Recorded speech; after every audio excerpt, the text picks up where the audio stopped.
Morning, Winston. Welcome to Fintech Talents. Can you tell us a little bit about yourself and your company, Goldman? Sure thing. So I'm Winston Pearson, product manager at Goldman Sachs, responsible for our open banking efforts in the UK and very soon in Europe as well. Goldman Sachs Transaction Bank launched in the UK 5 months ago now. Right. We launch our open banking APIs first alongside our account access for large corporates, and primarily we target large corporate clients and also fintechs for embedded finance solutions. Got it. Sounds great. And what sort of, from that experience, what are you seeing as trends, or what are you seeing as disruption in the financial services industry at the moment from your perspective? Yeah, I mean, I think it's quite obvious I'm going to mention open banking, but open banking is huge.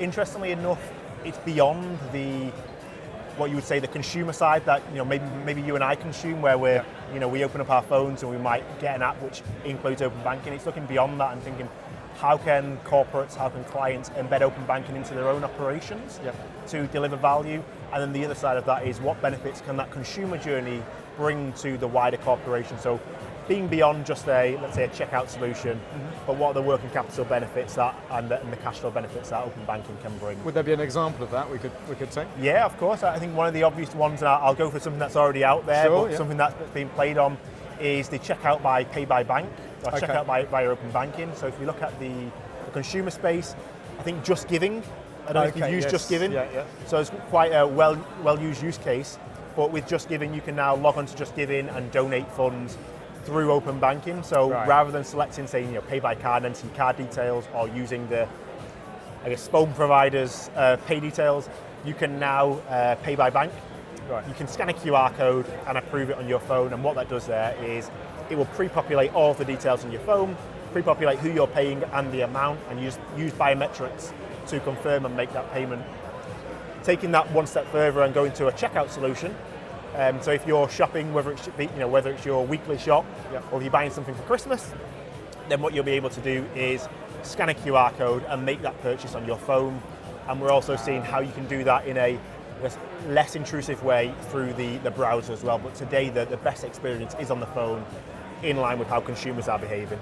Does that include social media as well so far, or? Social media, you can imagine that those guys are also exploring how they could embed finance into their products. It's interesting to see which direction they'll go. Right. Because of course I don't use social media a great deal apart from LinkedIn, but you can imagine that we all get targeted advertisements. Yes. Yeah. How far do they take that? At what point is that targeted advertisement linked to the social media providing you with finance? Right. I think that's the direction it most likely go in. Yeah. That's great, and you've been probably here yesterday, and you've got a little bit more to go today at the Fintech Talents Festival. What's been the highlights for you, and are you looking forward to anything else this afternoon? Yeah, so actually, interestingly, this morning there was a panel discussion with regards to open finance and open banking, and there were a couple of providers on there. I think Untied were one of the guys on there, and it was all around open banking, open finance for individuals, for consumers, and also for SMEs.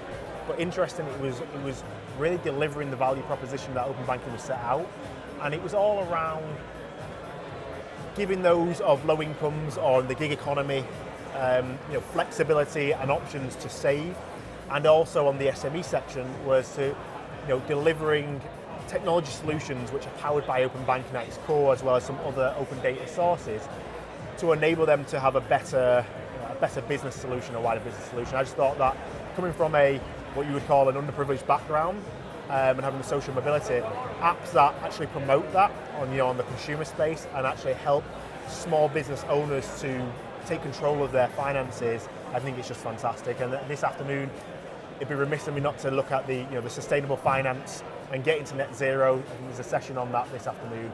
That sounds great. Yeah. In the aftermath of COP, that's where I'll be looking for. Sounds great. Thanks very much. You're welcome.